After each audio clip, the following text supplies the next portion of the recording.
Ji, milestone to success में वापस आपका वेलकम। और हमने पढ़े थे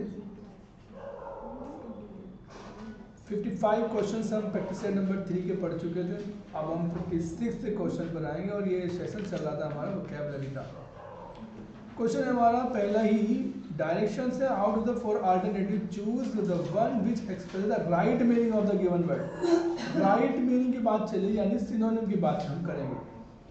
सोमबर SOMBRE की स्पेलिंग सबसे पहले याद करेंगे। स्पेलिंग आ जाती है इसकी SOMBRE, ना कि SOMBER। और सोमबर होता है बहुत ज़्यादा सीरियस। खाली सीरियस नहीं, बहुत सीरियस, चिंता से भरा हुआ और टेंस्ड।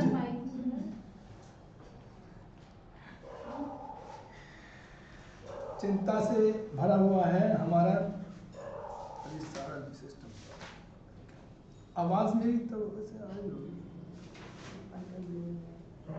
ज़्यादा दूर नहीं है ना माइक।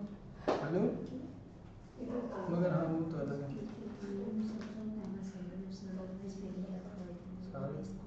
चलिए, थैंक यू।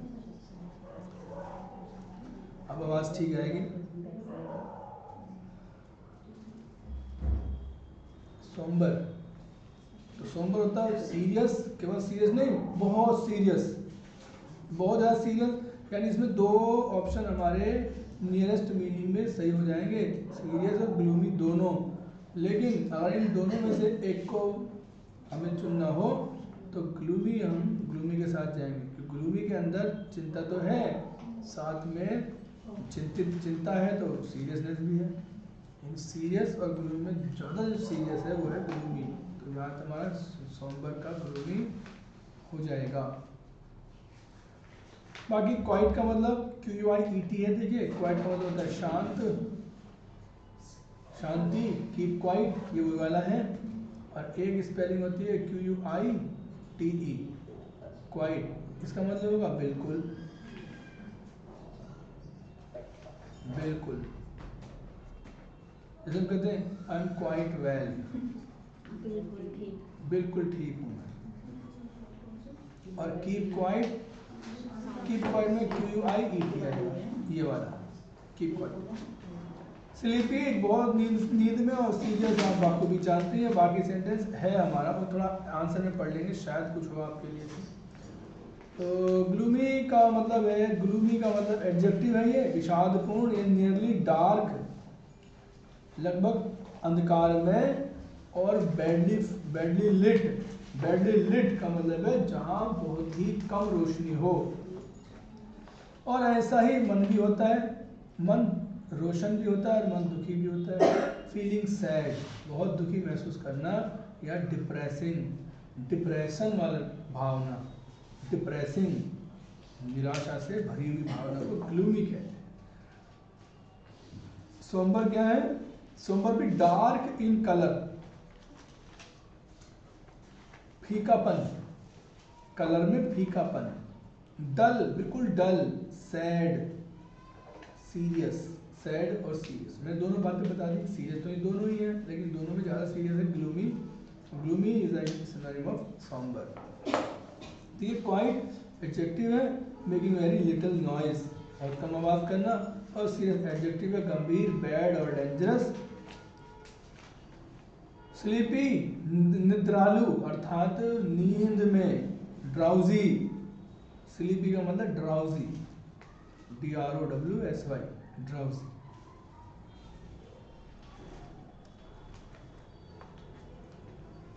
नेक्स्ट वर्ड है हमारा रिग्रेस।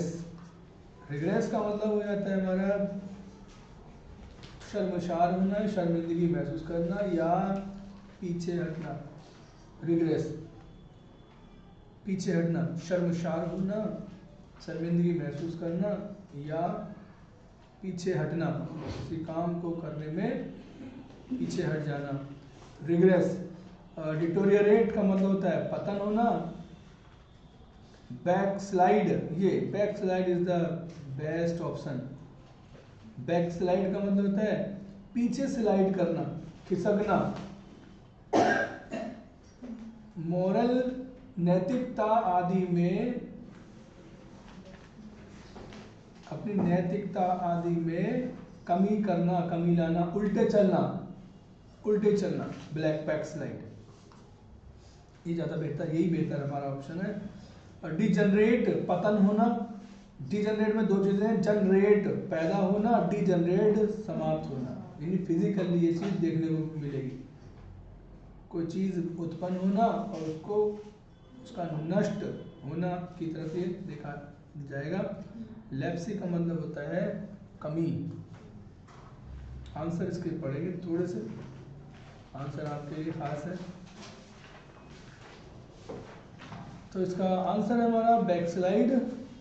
फिर से गलत राह अपनाना, इसका मतलब होता है यानी drop to a lower level in one's morals and behaviour, व्यक्ति के व्यवहार में या उसकी नैतिकता में लोअर लेवल पर आ जाना, ड्रॉप गिर जाना लोअर लेवल पर।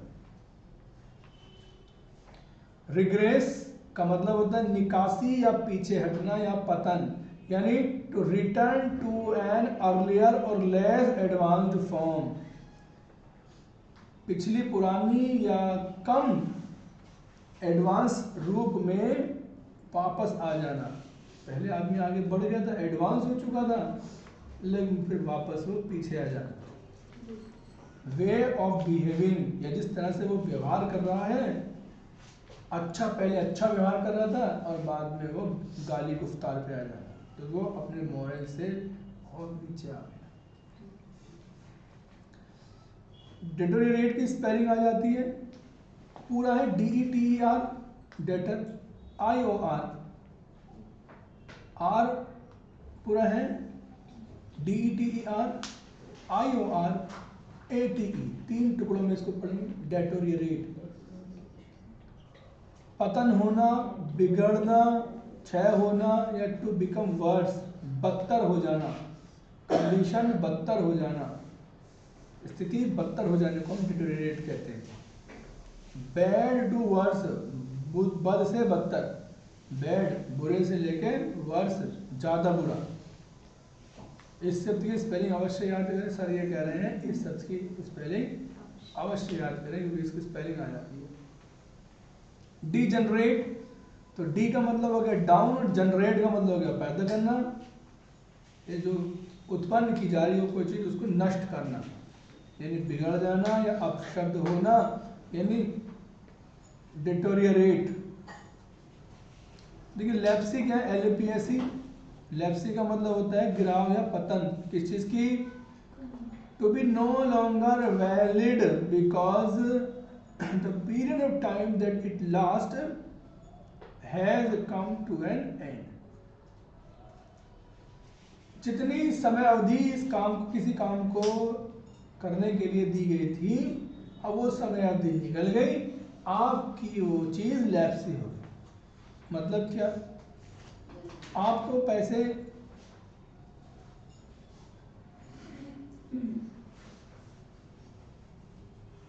आपने कोई खरीदारी की और आपको मिले रिवार्ड्स पॉइंट, रिवॉर्ड पॉइंट मिलते, और उन रिवॉर्ड पॉइंट के लिए कहा जाता है कि आप अगर इस महीने में 31 दिसंबर तक, ऑफर वैलिड अप टू 31 दिसंबर, ऐसे आ गया उसमें, यानी 31 दिसंबर तक ऑफर वैलिड। तो क्या होता है, 31 दिसंबर तक यदि आप उन बोनस पॉइंट्स को इस्तेमाल कर लेते हैं तो ठीक, 31 दिसंबर के बाद वो सारे के सारे पॉइंट्स लैप्स हो जाएंगे, लैप्स हो जाएंगे, खत्म हो जाएंगे, यानी जो अवधि थी उनकी, टाइम पीरियड था वो पूरा हो गया, तो अब वो समाप्त, लैप्स। अब देखिए to be no longer valid, इसका मतलब क्या है, to be no longer valid, अब वो कोई चीज वैलिड नहीं है, because the period of time that it last, वो अवधि, समय की वो अवधि दैट इट लास्ट, जिसको, जिसमें ये खत्म होनी थी, लास्ट, ये चीज जब तक ये चलती वो समय अवधि खत्म हो चुकी है, has come to an end, वो अवधि समाप्त हो गई, ठीक है ना।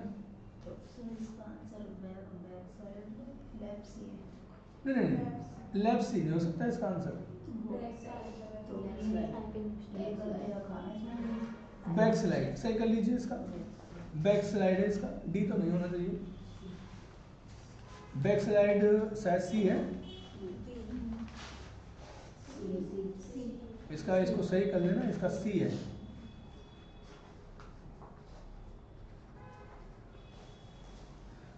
क्योंकि रिग्रेस का मतलब होता है हम आगे बढ़ गए वापस पीछे हट गए, बैक स्लाइड हम आगे जा रहे हैं, बैक स्लाइड पीछे और स्लाइड वापस पीछे हम फिसल के जा रहे हैं,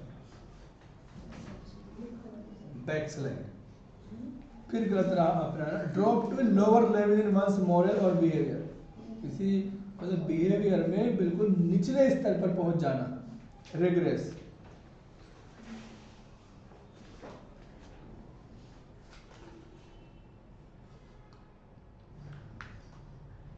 नेक्स्ट वर्ड आया हमारा टॉक्सिक। टॉक्सिक जिस भी वर्ड में आ जाएगा उसके अंदर है जहर। अगर हम बात करें टॉक्सिकोलॉजी, तो लॉजी हो गया ज्ञान की शाखा, टॉक्सिकोलॉजी ज्ञान की वह शाखा, स्टडी फील्ड जिसके अंदर जहर का अध्ययन होता है। टॉक्सिक बना एडजेक्टिव। यहाँ भी ये बात ध्यान रखें कि अगर नाउन हमारा पूछा गया है तो नाउन ही उसका सिनोनिम या एंटोनिम होगा, एडजेक्टिव अगर है तो एडजेक्टिव ही उसका सिनोनिम या एंटोनिम होगा। तो टॉक्सिक का मतलब जहरीला, बिटर का मतलब कड़वा, रिमीडिया का मतलब रेमेडी से भरा हुआ, इलाज से भरा हुआ, फाउल स्मेलिंग गंदी स्मेल वाला, बदबू वाला, FOUL फाउल गंदी स्मेलिंग, गंदी बदबू वाला, और पॉइजनस का मतलब होता है जहरीला, पॉइजन से भरा हुआ, पॉइजनस। तो यहाँ टॉक्सिक का सिनोनिम हो जाता है पॉइजनस। 59 में यार्ड स्टिक है। यार्ड स्टिक पहले ज़माने में आपने देखा होगा, जब कपड़े की दुकान पे आप जाते होगे तो कपड़े बेचने वाला एक स्टिक रखता था लोहे की, उसे यार्ड स्टिक है, मतलब गज, गज उसे गज भी कहते हैं, गज। यार्ड स्टिक गज को कहते हैं। समेसन किसी चीज का जुड़ाव, समेसन किसी चीज का बिल्कुल मतलब एक्यूमुलेशन, जमा करना। स्टेटिस्टिक्स, स्टेटिस्टिक्स का मतलब हो जाता है, स्टेटिस्टिक्स के दो मतलब है, एक आंकड़े, एक सांख्यिकी विज्ञान। Statistics same spelling.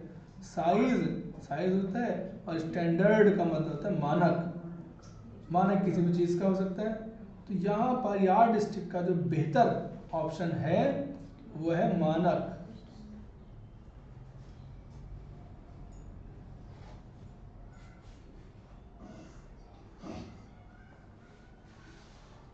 Yard stick का जो बेहतर मतलब आपको निकलेगा तो स्टैंडर्ड, मानक, क्योंकि यार्ड स्टिक यानी गज भी एक मानक होता है कि इतने की मेजरमेंट की यूनिट है, उस तरह से। नेक्स्ट वर्ड है हमारा लिटिल। लिटिल का मतलब बहुत कम, ना के बराबर।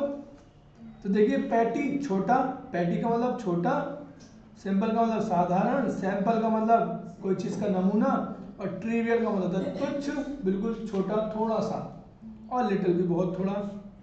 तो ट्रिवियल बेहतर ऑप्शन है इसका। ट्रिवियल बहुत ही, ट्रिवियल बहुत ही तुच्छ, बहुत छोटा। इसका आंसर देख लेते हैं कुछ अगर हो आपके लिए तो। पैटी का मतलब छोटा, और लिटिल का मतलब थोड़ा। छोटा का मतलब वो स्मॉल, थोड़ा का मतलब स्मॉल इन क्वांटिटी।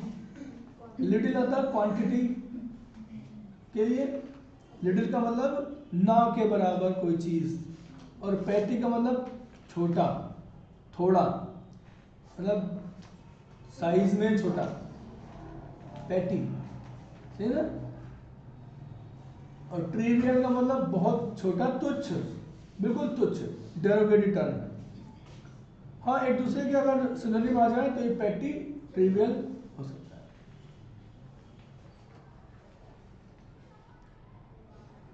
कोई खास मैं ये सब बता चुका हूँ। पॉइजनस कंटेनिंग पॉइजन, जिसके अंदर पॉइजन भरा हो। टॉक्सिक जहरीला, विषैला पॉइजनस, बिटर कड़वा, not sweet, foul smelling, bad smell, smell bad जिसके अंदर बदबू आती हो, रिमीडियल स्पेलिंग रिमीडियल उपचारात्मक या सुखदायक या रेमेडी से भरा हुआ, इलाज से भरा हुआ, स्पेलिंग से कहना रिमीडियल, रेमेडी से भरा, REMEDY,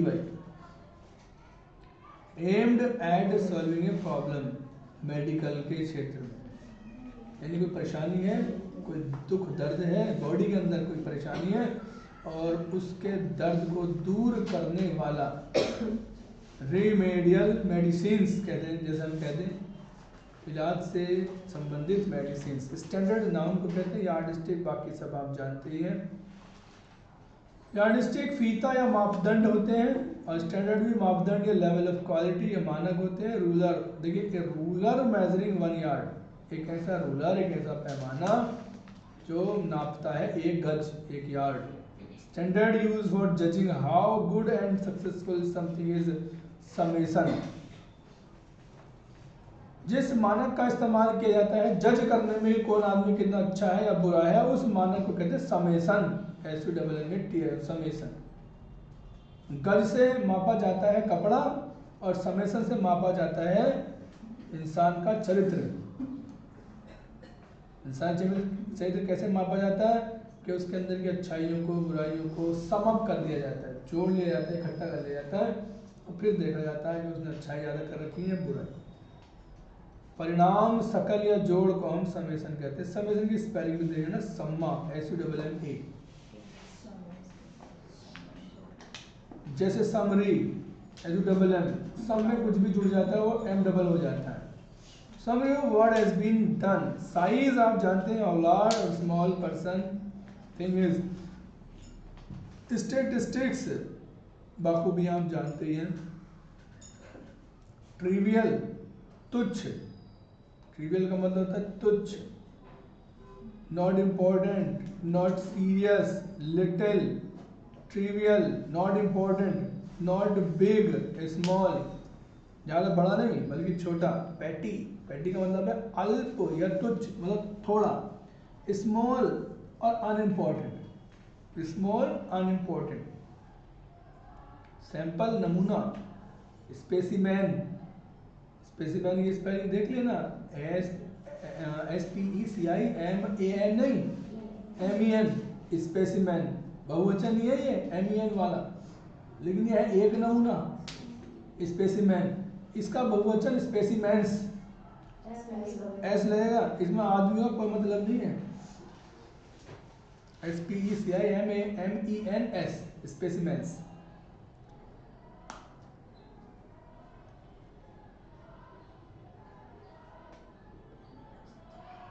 हाँ।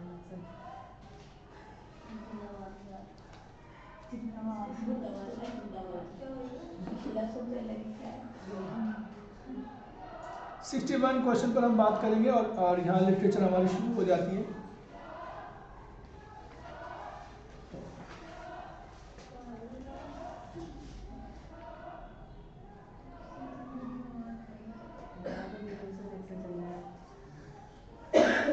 Which work of Milton is in which work of Milton he argues the legitimacy of divorce?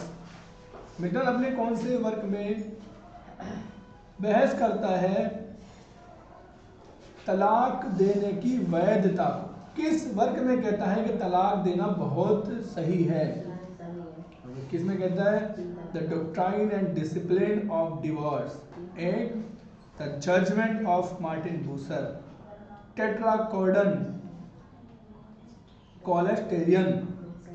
इसमें ऑप्शन है ऑल द अबव, यानी ये 3 ट्रैक्ट हैं। 4 ट्रैक्ट मिल्टन ने लिखे थे, चारों के चारों हमारी लिखे हुए हैं और ये रिवीजन का एक तरह से क्वेश्चन था। 62 क्वेश्चन है, who is the श्रीव in the play taming of the श्रीव? Taming of the श्रीव play जो शेक्सपियर ने लिखा है उसमें श्रीव कौन है? ये चतुर चालाक लड़की कौन है? तो ये हमारा कैथरीन मिनोला, इसको हम कैट कहते हैं। इसका आंसर कुछ होगा लिखा हुआ, आप जरूर पढ़ें। यस, 62। कैथरीन मिनोला यानी इसको कैट का भी नाम दिया गया है, कैट इसको कहते हैं। It's a shrew of the play, taming of the shrew. अब देखिए बियांका कौन है ये? Bianca jealous lover of Cassio is in the play Othello. Bianca Cassio Othello नाटक की वो कैसियो की jealous lover of Cassio, Cassio की प्रेमिका है और ये वही है जो हार्लोट है इसमें। बैप्टिस्टा मिनोला कौन है ये? Is the father of Katherine in the play taming of the shrew. और ये हम रिवीजन का क्वेश्चन है, ये हम पढ़ भी चुके हैं। उसके बाद एक और कैरेक्टर है जूलिया, कौन है इसमें? तो Julia is a cross dress heroine in the play two gentlemen of Verona. Cross dress heroine of the play. Cross dress heroine को, क्रॉस ड्रेस कैरेक्टर उस कैरेक्टर को कहते हैं जो दूसरे का डिस्गाइज करता है, जो भेष बदलने वाला। लड़का है तो क्रॉस ड्रेस का मतलब लड़की का रोल अदा कर रहा है, लड़की है तो क्रॉस ड्रेस का मतलब है लड़के का रोल अदा कर रहा है। जैसे वॉयला करती सिजेरियो का, तो क्रॉस ड्रेस है।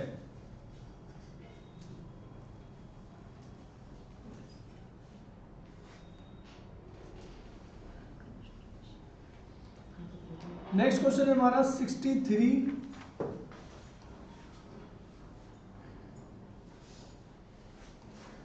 क्वेश्चन है हमारा, there can only be one master in the house where two man met the better man will rule. घर के अंदर there can only be one master in a house, एक घर में एक ही मालिक हो सकता है। Where two man met the better man will rule, और वेयर टू मैन, और जहां पर दो आदमी होते हैं वहां पर उनमें से जो बेहतर होता है the better man will rule, वही शासन करेगा। सीधी बात, तो बड़ी ही तकब्बुर से भरी हुई बात है। द लाइन अकर्स इन, बात है ये स्ट्राइफ की, और एंथनी बोलते हैं, आंसर पढ़ लेते हैं।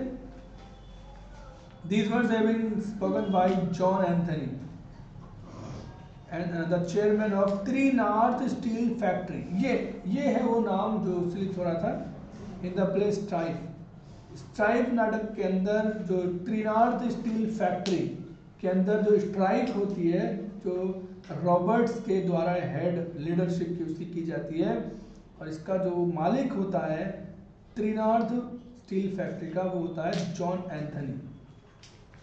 और यही वो जॉन एंथनी है ये जो बहुत एरोगेंट है, बात बिल्कुल नहीं मानता है, यही कहता है कि एक घर के अंदर एक ही मालिक होता है, और जहाँ दो मालिक होते हैं जो बेहतर होता है वो अपनी बात मनवाता है।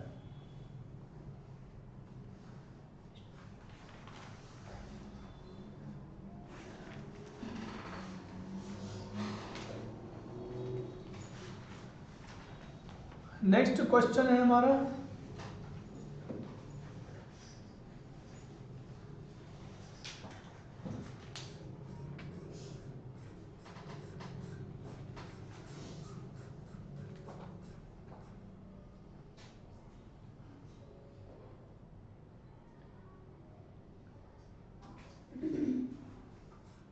नेक्स्ट क्वेश्चन हमारा 64। और the meaning of the, what is the meaning of the Latin word L'Allegro. Answer बिल्कुल आसान क्वेश्चन है और रिवीजन का क्वेश्चन है। लिलैग्रो और इल पेंसिलोसो दोनों ने हम पढ़ चुके हैं। लिलैग्रो, पेंसिलोसो सीरियस मैन होगा, लिलैग्रो का मतलब मजे करो, और मजे करो का मतलब हो जाता है हमारा the cheerful man, happy man या चीयरफुल मैन। आंसर में देखते हैं कुछ लिखा हुआ है इसका, और हाँ आंसर में भी कुछ है थोड़ा सा आपके लिए। L'Allegro means the cheerful man या happy man. L'Allegro celebrate the rising sun, ये क्वेश्चन इंपॉर्टेंट है। लिलैग्रो के अंदर राइजिंग सन की बात कर रहे हैं, वेयरएज इल पेंसिलोसो सेटिंग सन। इल पेंसिलोसो में सूर्यास्त के समय की बात है।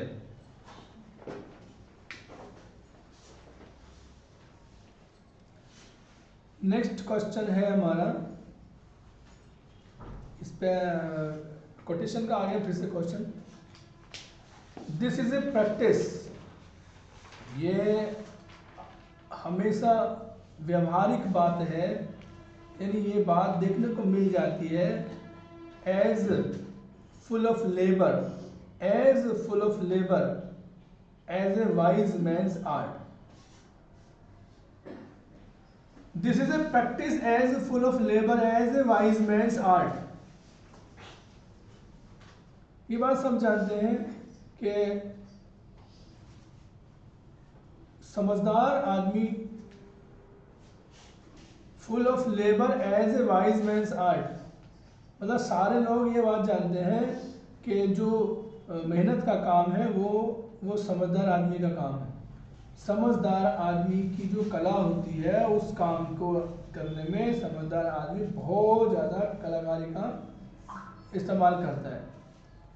ये बात सब लोग जानते हैं, ऐसा व्यवहार में है, ऐसा सभी लोग सोचते हैं। लेकिन वो क्या कह रहे हैं? For folly that he wisely shows is fit. क्यों?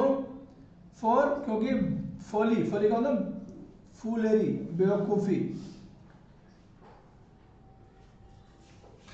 कोई व्यक्ति जो यहाँ पे एक बात ध्यान रखें, जहाँ बेवकूफ़ी की बात चलेगी ना, फुलेरी की या फोली की बात चलेगी, वो फोली सचमुच की बेवकूफ़ी नहीं है, बल्कि उस ज़माने में राजपाल यादव या जॉनी लीवर जैसे कैरेक्टर्स नहीं हुआ करते थे, तो सिचुएशन को थोड़ा हल्का करने के लिए मूर्ख यानी जो क्लाउन का कैरेक्टर होता था उसका काम ये होता था कि वो कुछ ऐसी बात करे जिससे कि हंसी आ जाए।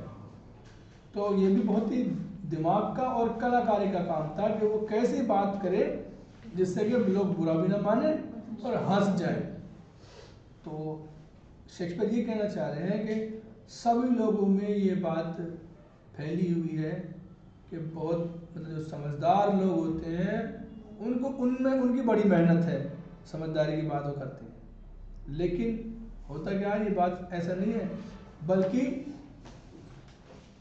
समझदार आदमी अगर कोई गलती कर देगा तो वो उसकी बेवकूफ़ी कहलाएगी, और अगर बेवकूफ़ आदमी यानी क्लॉन अगर कोई गलती करेगा तो ये उसकी आर्ट कहलाएगी। उसकी गलती को उसके ऊपर यदि हंसेंगे, उसकी हंसी को यह माना जाएगा कि भाई वाह क्या बात कही, और समझदार आदमी गलती कर देगा तो बिल्कुल बेवकूफ़ है। वही काम अगर बेवकूफ़ आदमी करेगा, बेवकूफ़ मतलब क्लॉन करेगा, तो उसको बताया जाएगा, माना जाएगा कि वो बहुत दिमाग का इस्तेमाल करके उसने ये वाली बात कही जिससे कि लोग हंस रहे हैं। क्योंकि folly that he wisely shows is fit, जिस मूर्खता को बहुत ही समझदारी से वो दर्शाता है वही फिट होती है, वही सबसे बढ़िया साबित होती है। जिस समझदारी को, जिस बेवकूफ़ी को वो बहुत समझदारी से करता है, इन जिस पर वो आसानी से लोगों को हंसा देता है, वही सिचुएशन के हिसाब से फिट होती है। बट वाइज मैन, लेकिन जो वाइज मैन होते हैं, फॉली फॉलन, अगर उनसे बेवकूफ़ी हो जाए, लेकिन समझदार लोग से अगर फॉली फॉलन मूर्खता उनसे अगर हो जाए तो क्वाइट टेंट दियर विट, तो वो मूर्खता उनकी समझदारी को बिल्कुल टेंट कर देती है, टेंट कलंकित कर देती है। कितना बेवकूफ़ आदमी है बताओ, इसने कितनी गलत बात कह दी। समझदार आदमी अगर कोई बात बेवकूफ़ी से कह दे तो उसकी थू हो जाती है, और वही बात अगर क्लॉन कहे तो उसकी वाइजली बात समझी जाती है। कर तो दोनों ही फोल ही रहे हैं, मूर्खता कर रहे हैं। एक मूर्खता कर रहा है तो उसको तालियां मिलती है, एक मूर्खता कर रहा तो उसको गालियां मिलती है। तो ये जो आर्ट है, whose art is being refer to, ये आर्ट है, किसकी आर्ट, क्या जिक्र चल रहा है? ये एक वुमेन की आर्ट का, या इंटेलेक्चुअल की आर्ट का, समझदार आदमी की कला का, या किसी एक्टर की कला का, या एक फूल की कला का? यहाँ हम फूल की कला की बात कर रहे हैं। आंसर में है आपके लिए, कुछ देख लेते हैं। Art is referred to as fool's art. These words are spoken by Viola about Feste's art of befooling. ये लाइन क्या किसने कही? वॉयला ने कही फेस्टे की, जो कॉमिक कैरेक्टर है ट्वेल्थ नाइट का, उसकी बिफूलिंग के ऊपर। बिफूलिंग बेवकूफ बनाना, मूर्ख बनाना।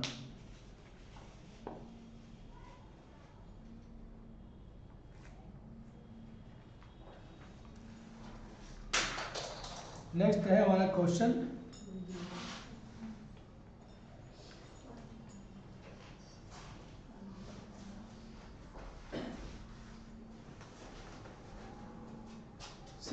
क्वेश्चन है हमारा, who wrote actively prose works? Sorry, Milton wrote actively prose works during his period of political and religious controversies. Political and religious controversies के दौरान मिल्टन ने बहुत ज़्यादा प्रोज वर्क लिखा। How many pamphlets were written by Milton? Milton के द्वारा कितने pamphlet लिखे गए थे? 25 पैम्पलेट लिखे गए थे मिल्टन के द्वारा, और इन 25 में 21 और 4 का खेल है। 21 और 4 ज़्यादा लिखे थे उसने, ज़्यादा लिखे थे लैटिन में, ज़्यादा लैटिन में लिखे थे।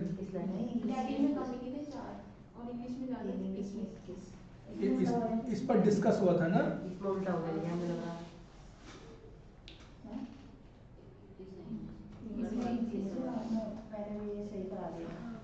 ये क्या हुआ?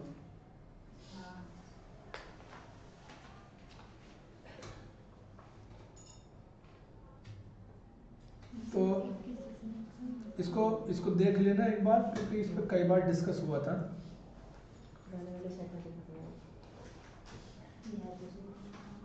इसको हमने सही करवा दिया था, और याद रखेंगे आखिरी बार 21 थे तो इंग्लिश कर लेना था। 21 इंग्लिश के थे और 4 लैटिन के थे। आंसर में क्या लिखा है इसका?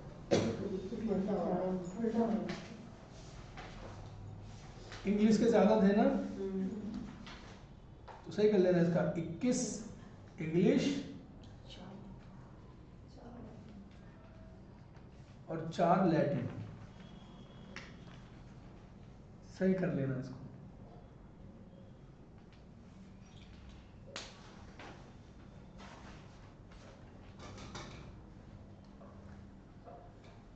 क्वेश्चन नंबर है 67, who disguise as a beggar? बहुत इंपॉर्टेंट क्वेश्चन है। एक भिखारी का रूप कौन भरता है? नेम्ड टॉम, जिसका नाम था Tom in the play King Lear. और ये क्वेश्चन जो जुड़ा हुआ है वो सब प्लॉट से जुड़ा हुआ है किंग लियर की।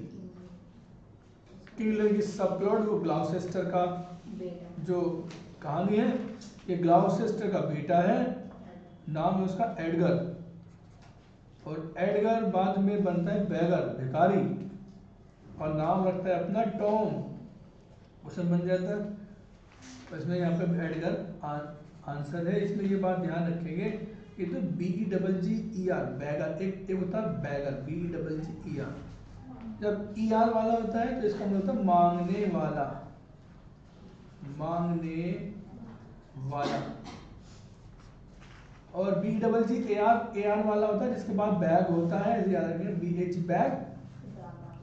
बैग, ये झोला लेके आता है, भीख मांग के चला जाता, यानी इसका प्रोफेशन ही भीख मांगना होता है। हाँ, आंसर देखेंगे इसका कुछ।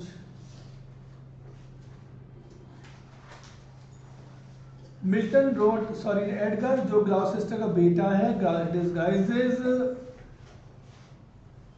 As a beggar named Tom in the play Lear. और इसमें एक क्वेश्चन इंपॉर्टेंट ये आ जाता, ये पूछा भी गया पिछले किसी पेपर में Oswald is the steward of गॉनरेल।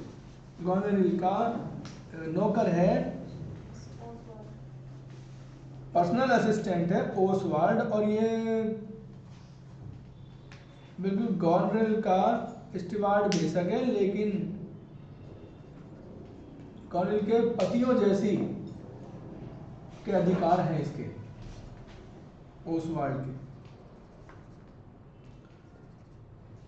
Critics ये कहते हैं कि इसके उससे अंतरंग संबंध थे।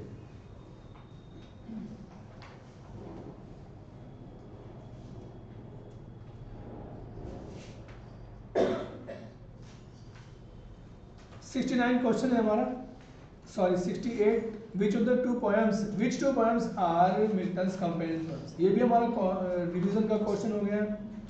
लिलेग्रो और इल पेंसिरोसो ये हमारी ट्विंस पोएम भी कहलाती है और कंपेनियन पोएम्स भी कहलाती हैं।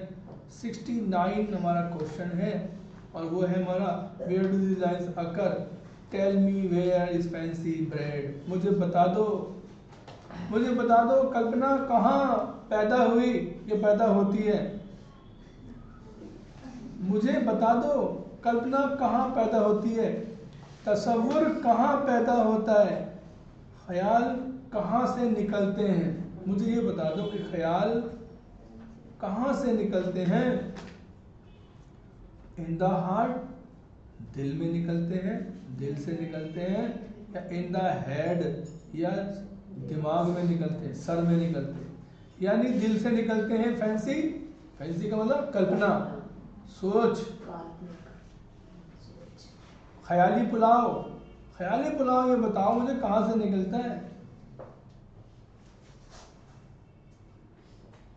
कि प्रेम की गली में एक छोटा सा घर बसाएंगे, फूल न मिलेंगे कोई बात नहीं, कांटों से घर सजाएंगे। ये ख्याल है, ख्याल। तो ये ख्यालों का जो दुनिया है ये दिल से निकलती है या दिमाग से निकलती है, हेड से निकलती है। ये द मर्चेंट ऑफ वेनिस की सॉन्ग है हमारा, मर्चेंट ऑफ वेनिस का सॉन्ग है। आप इसको जरूर याद करें, बल्कि याद ना करें, इसे गाएं, सॉन्ग को गाएं और पूरा गाना पढ़ लें, क्योंकि हो सकता है अगली नीचे की लाइन आपको एग्जाम में दे दी जाए। इसको पढ़ लेते हैं, थोड़ा सा ये है आपके लिए कुछ लिखने के लिए। This is a song sung by a singer at the time when Bassanio comments on the cascade to himself। जिस समय कास्केड के बारे में खुद कमेंट करता है बेसेनियो, तो उस समय सिंगर गाता है गाना और उसमें कहता है tell me where fancy is bred का मतलब ब्रीड, पैदा होना। कल्पना कहाँ पैदा होती है जरा मुझे बता दो, दिल में होती है या दिमाग में होती है। और कल्पना का ये जवाब है कि कल्पना कहीं न दिल में पैदा होती है न दिमाग में पैदा होती है, कल्पना तो बस पैदा हो जाती है।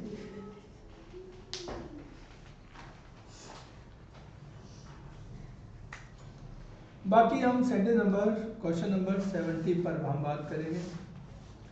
Which paragraph also deals with the conflict between the labor class and capitalist। ये क्वेश्चन हमारा फिर से रिवीजन का आ गया। कैपिटल और लेबर हमारा एक तो वीवर था और एक स्ट्राइक था, याद रखेंगे। और स्ट्राइक हमारे कोर्स में है, इसमें ऑप्शन में भी, तो strike is the right option. यूँ इस तरह से हमारे हो जाते हैं 70 क्वेश्चन।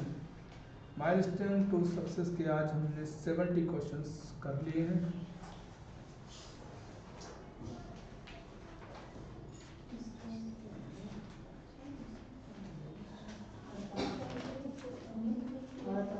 बाकी 71 से 75 क्वेश्चंस हैं हमारे, जो वर्ड ऑपोजिट इन मीनिंग, ये ऐसे वर्ड है जिनका हमें ऑपोजिट ढूंढना है, ऑपोजिट इन मीनिंग ढूंढना है।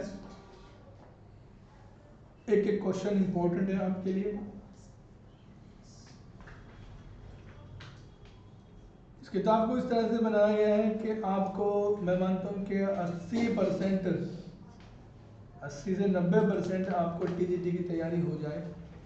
इस किताब में से सब कुछ भी आ सकता है और गारंटी ये भी नहीं है कि कुछ आए इसमें से, लेकिन हाँ ये बहुत ही ना के बराबर उम्मीद है ऐसी कि ना है इसमें।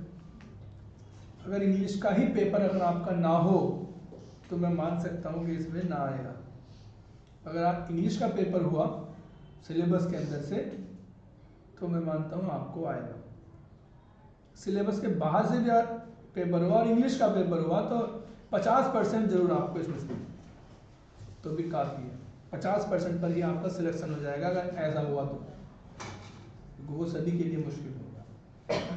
पहले हमारा एपेरिशन, और एपेरिशन का मतलब होता है आत्मा, प्रेत आत्मा।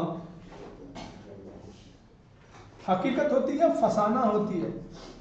हकीकत होती है या फसाना होती है? आत्मा हकीकत नहीं होती बल्कि फसाना होती है। और फसाना का जो एंटोनिम है वो है हकीकत, और हकीकत का जो इंग्लिश में है वह रियलनेस। इल्यूजन, भ्रम, इल्यूजन इसका सिनोनिम हो सकता है। परसेप्टिबल, देखिए परसेप्टिबल या एडजेक्टिव अगर निकाल दो कुछ मतलब नहीं बनेगा इसका।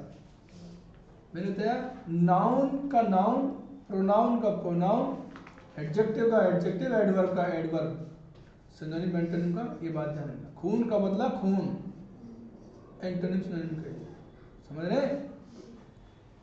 तो रियल एपेरिशन नाउन है तो नाउन ही होगा इसका सिनोनिम एंटोनिम। हमने एंटोनिम देखना है इसका। तो इल्यूजन, भ्रम, ये तो है ही नहीं। परसेप्टिबल हमें पता नहीं क्या होता है लेकिन इबल लग रहा है तो एडजेक्टिव होता है, एडजेक्टिव सफिक्स है तो ये तो होगा ही नहीं। अनडिटेक्टेबल, जिसको डिटेक्ट नहीं किया जा सके, ये भी देखिए एडजेक्टिव है, इसको भी हम हटा दें, क्या चक्कर पड़ने की आवश्यकता नहीं। वैसे अनडिटेक्टेबल का मतलब है जिसको डिटेक्ट ना किया जा सके, जिसकी जासूसी ना की जा सके, जिसका पता ना चल सके। आप पता चलनी है, नया वर्ड आया हिंदी में, आप पता चलनी है, जिसका पता ना चल सके। परसेप्टिबल, जिसको महसूस ना किया जा सके। परसेप्ट इंद्रियों के काम होते हैं, परसेप्ट महसूस करना, जिनको फील ना किया जाए। तो रियलनेस हमारा सही इसका एंटोनिम है। नेक्स्ट बहुत बढ़िया वर्ड है पिनोरियस। पिनोरियस से पिनोरियस बना पिनरी से, पिनरी का मतलब दरिद्रता या गरीबी, दरिद्रता या गरीबी। डेस्टिट्यूट कहते हैं भीखमंगे को, यानी नाउन है। OUS वाला वर्ड है, यानी ये है एडजेक्टिव, हमें एडजेक्टिव ही चाहिए। अब देखिए डेस्टिट्यूट, भीख मंगा यानी बहुत ही कमजोर, भिखारी टाइप, तो ये तो होगा नहीं। दूसरा है इम्पावरिज्ड, पावरिज्ड, छीण, हाँ छीण। ओपुलेंट, ओपुलेंट जिसमें ओपुलस है, ओपुलस का मतलब होता है बहुत पैसे वाला। ओपुलेंट, ओपुलेंट पिनोरियस था बिल्कुल दरिद्र, और ओपुलेंट खूब समृद्ध पैसे वाला। कुछ आंसर देंगे शायद, कुछ उसमें एक्स्ट्रा आपको देगा होगा याद करने के लिए, दे रखा तो जरूर होगा। यस, तो देखिए रियलनेस होता है वास्तविकता, ट्रू सिचुएशन, और एपेरिशन का मतलब भूत प्रेत या आभास या परछाई, घोस्ट या image of a person who is dead, appearance, emergence. Perceptible, देखिए परसेप्टिबल मतलब दृष्टिगोचर, यानी जिसको महसूस किया जा सके, जो देखा जा सके, दृष्टिगोचर, जिसे देखा जा सके। नोटिसेबल स्पेलिंग है NOTICEABL, दोनों शब्दों में इबल और ईएबल पर ध्यान दें। परसेप्टिबल में इबल है और नोटिसेबल में नोटिस पूरा है, EABL। इल्यूजन, भ्रम, फॉल्स आइडिया, झूठा विचार, बिलीफ, विश्वास। अनडिटेक्टेबल बहुत महान, पता लगाए जाने में असमर्थ, इतना महान कि पता नहीं चला कि दृश्यम 1 में क्या हुआ, 2 में क्या हुआ। आगे देखिए, आगे हमारा ओपुलेंट, खूब कीमती या दौलतमंद, खूब पैसे वाला। लग्जरियस, ऐशो आराम से भरा हुआ। वेल्दी, वेल्दी एक्सट्रीमली रिच, बहुत ज्यादा धनी। पेनूरियस का मतलब होता है कंगाल, दरिद्र, भीखमंगा। वेरी पुअर, डेस्टिट्यूट, डेस्टिट्यूट का मतलब भीखमंगा। पेनीलेस, पेनीलेस जिसके पास दमड़ी भी ना हो, दमड़ी रहित। डेस्टिट्यूट, बेसहारा, भीखमंगा, बार बार आ रहा है। इम्पावरिज्ड, इम्पावरिज्ड का मतलब जिसके पास पावर्टी है। गरीब, पावरिज्ड पूरा बिल्कुल पैसे से खिंचा हुआ। इम्पिक्यूनियस, बहुत इंपॉर्टेंट। देखो पिक्यूनरी प्रॉब्लम होती थी ना, इम है ये, इन। पिक्यूनरी प्रॉब्लम, पैसे से संबंधित प्रॉब्लम।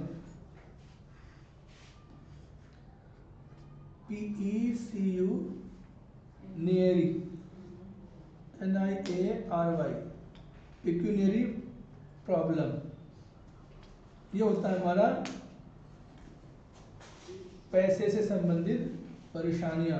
पिक्यूनियरी, PECUNIARY, पिक्यूनियरी प्रॉब्लम का मतलब पैसे से, मॉनिटरी प्रॉब्लम, मॉनिटरी प्रॉब्लम। और इम्पिक्यूनियस का मतलब हो जाता है जो पीकू है ना, पिकूनियर, इसके अंदर पैसा है। और इम्पिकूनर हो जाएगा विदाउट पैसा, बिना पैसे वाला, इन निर्धन। नोट, हाँ। इम है हमारा, इम की वजह से बनाइए, पी से पहले आ रहा इसलिए इसका इम हो गया। जितने भी वर्ड हमारे पी से शुरू होते हैं उससे पहले अगर कोई प्रीफिक्स आता है तो वो प्रीफिक्स इम आता है, ना कि इन। जैसे हम अगर बात करें परफेक्ट, तो परफेक्ट से पहले इन परफेक्ट नहीं आएगा, इम्परफेक्ट आएगा। हाँ, ऐसे ये है इम्पावरिज्ड। इन का मतलब नॉट, इसके अंदर जो प्रीफिक्स है वो इन ही है, IN, इन।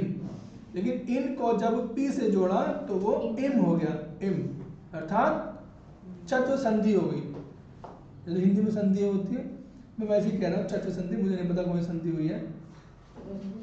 भाई ये है कि इन plus P is equal to IM, दीर्घ संधि। चलिए,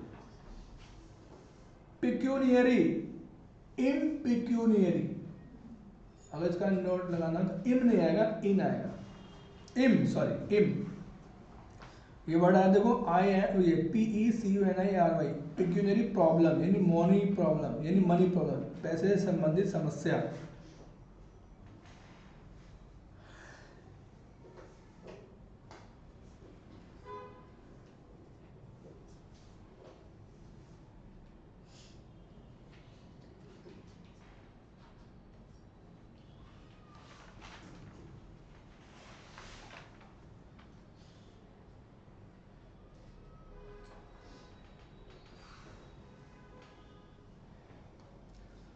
नेक्स्ट जो हमारा वर्ड है वो है हमारा एक्सेंचुएट। एक्सेंचुएट बना एक्सेंट से, और एक्सेंट का मतलब होता है स्ट्रेस, स्ट्रेस। और स्ट्रेस का मतलब होता है किसी बात को पर जोर देना, बहुत जोर देना। और एक्सेंचुएट का मतलब होगा बहुत जोर से चिल्ला के कोई बात कहना, यानी कुछ जोर से बात चल रही है, तो जोर से अगर बात चल रही है, देखिए डिस्पैरेज, और डिस्पैरेज का मतलब हो जाता है नीचा दिखाना, नीचा करना। नीचा आ गया, एक्सेंचुएट ऊंचा आ गया, और डिस्पैरेज नीचा आ गया, तो ऊंच नीच आ गई, तो ऊंच नीच एक दूसरे का सिनोनिम में। तो बहुत बेहतर ऑप्शन हमारा यही है।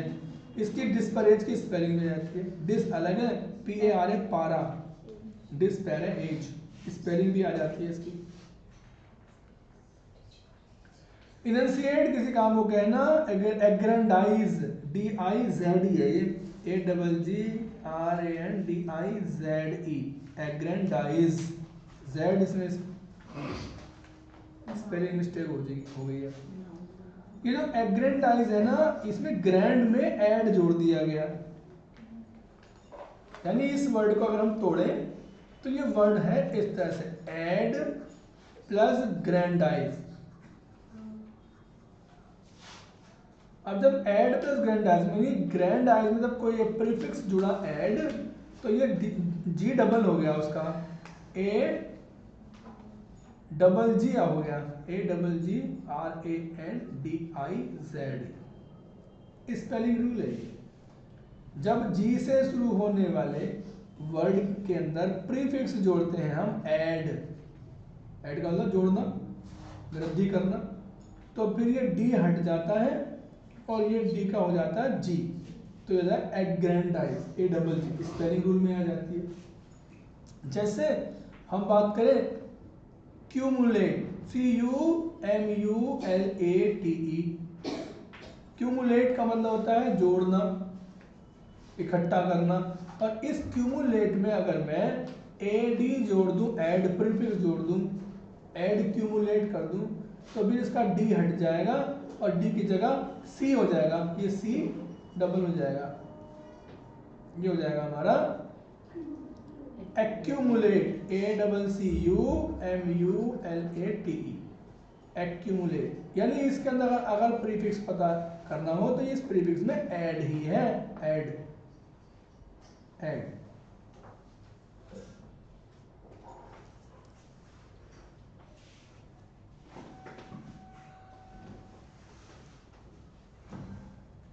ये हिंदी में भी बहुत सारे शब्दों में आता है हमारा,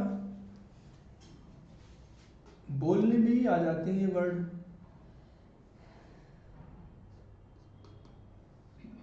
होप यू अंडरस्टैंड। आंसर देखेंगे, इसका आंसर में कुछ है आपके लिए खास।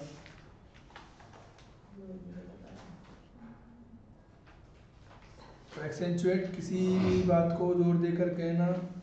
डिस्परेज का मतलब होता है नीचा दिखाना या अपमानित करना, या बिलिटल किसी चीज को लिटिल करना, छोटा करना। To suggest that something is not important, ये बात कहना कि कोई चीज़ इम्पोर्टेंट नहीं है, अनइम्पोर्टेंट है, वैल्यूएबल नहीं है। एक्सेंचुएट किसी बात को जोर देकर कहना। इनंसिएट, यहाँ पे एक अच्छा वर्ड है, याद करेंगे, इनंसिएट, इनंसिएट कहना या प्रस्तुत करना। ये to express an idea clearly and exactly, अपनी बात को क्लियरली और बिल्कुल एग्जैक्टली कहना। ग्रैंडाइज वर्ब है, ऐड जुड़ा है इसमें, ये जोड़ दिया है, ग्रैंडाइज कर दिया है, ज़्यादा बड़ा करना, ग्रैंड करना, बढ़ाना, विस्तृत करना। ऐड डिटेल्स टू एसरबेट, ठीक है, कितना बढ़िया वर्ड, एसरबेट भी बहुत अच्छा वर्ड है, तो आप एग्जाम में आ जाए। एसरबेट, एसरबेट का मतलब होता है चिढ़ाना या बढ़ाना या बिगाड़ देना। मेक वर्स, एसरबेट का मतलब होता है मेक वर्स। सरिता मैडम, मोबाइल का डेटा लगभग समाप्त हो चुका है और कभी भी ये कट सकता है, तो आप बुरा न माने। होली है, सॉरी होली नहीं है, इंटरनेट की कमी है।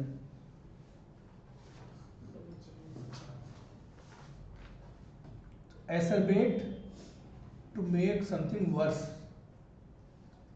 किसी चीज को बदतर कर देना।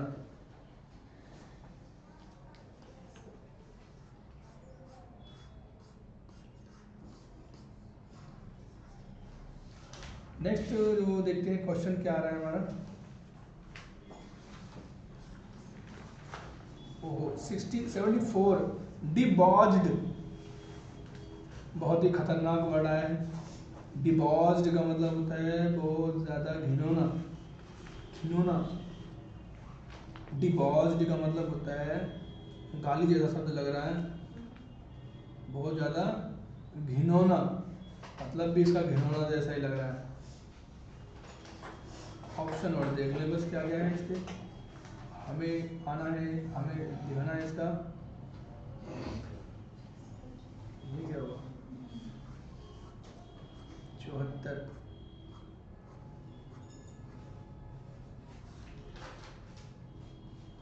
यस, ऑप्शन है हमारे ये सामने। डिसिपेटेड, डिसिपेटेड छितराना, छितरा हुआ, बिखरा हुआ। डेप्रेव्ड, डेप्रेव्ड का मतलब होता है बहुत ज्यादा क्या कहते हैं, बहुत ही ज्यादा वंचित जैसा, टेम्पर्ड। वैसे भी आंसर हमारा ऑनरेबल है। देखिए डिबॉस्ड का मतलब था बहुत ज्यादा घिनौना, और ऑनरेबल हो गया ऑनर से भरा हुआ, सम्मान से भरा हुआ। हमें एंटोनिम देखना था, एंटोनिम है अनरेस्ट्रेन्ड का मतलब होता है जिस पर कोई क्या कहते हैं रेस्ट्रेन ना लगा हुआ हो, रोकथाम ना हो, नियंत्रण ना हो, यानी बिल्कुल फ्लो से बहा हुआ। और आंसर में देखेंगे क्या क्या है इसके अंदर। ऑनरेबल, आदरणीय, गौरवशाली, या डिजर्विंग रेस्पेक्ट एंड एडमिरेशन, सम्मान और प्रशंसा के लायक, डिजर्विंग। डिबॉस्ड, पथभ्रष्ट, पथभ्रष्ट जिसका जो राह भटक जाए। अनैतिक, अनैतिक या लंपट, बढ़िया वर्ड है लंपट, यानी इमोरल, अनैतिक। डेप्रेव्ड, डिसोल्यूट, डेप्रेव्ड का मतलब होता है डिसोल्यूट, और डिसोल्यूट का मतलब होता है बहुत ज्यादा घिनौना, नीचे गिरा हुआ, नीचे गिरा हुआ। डेप्रेव्ड, डिसोल्यूट बिल्कुल निम्न स्तर का, किसी काम का ना। तो ये सब एक दूसरे के सिनोनिम्स ही हो गए। डिबॉस्ड या इमोरल, या डेप्रेव्ड, डिसोल्यूट, ये सब।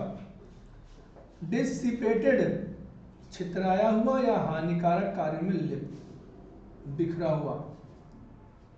एंजॉइंग एक्टिविटीज, मौज मस्ती का मजा लेना। दैट आर हार्मफुल, जो नुकसानदायक है। Such as drinking too much alcohol, alcohol की स्पेलिंग की जाती है एल्कोहल, ALCOHOL, एल्कोहल की स्पेलिंग की जाती है, याद रखेंगे। डेप्रेव्ड आ गया, ये हमारा खराब, बदतर बनाना है, पथभ्रष्ट करना है, मोरली बैड है, मोरली करप्ट। मोरली करप्ट एक वर्ड नहीं आ रहा था याद इसके लिए, डेप्रेव्ड, मोरली करप्ट, नैतिक रूप से भ्रष्ट, डेप्रेव्ड।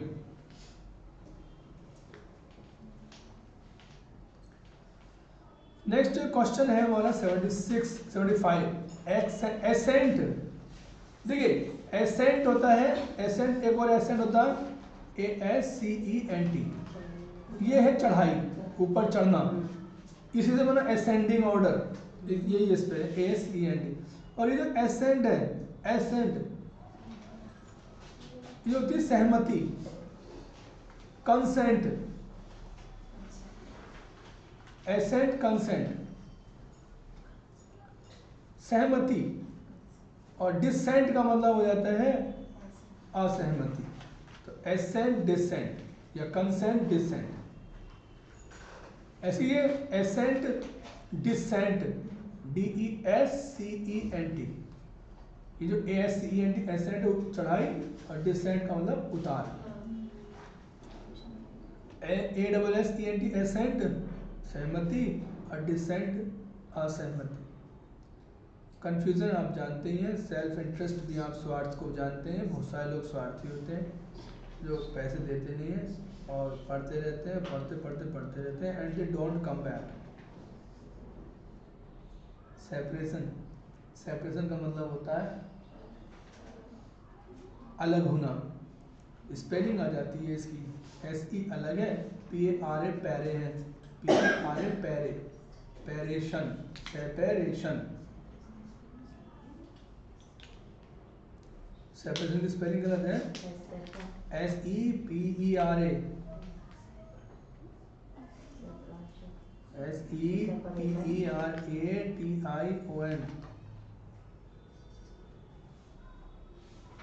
You are making me confused. तो आप इसकी स्पेलिंग जरूर देख लेना, याद रखेंगे सेपरेशन। 75 क्वेश्चंस हमारे इसके हो चुके हैं, 125 क्वेश्चन हमें करने हैं, धीरे धीरे कर लेंगे, डोंट वरी। बाकी हम इसके अलावा इसके बाद हम नेक्स्ट वीडियो में बात करेंगे।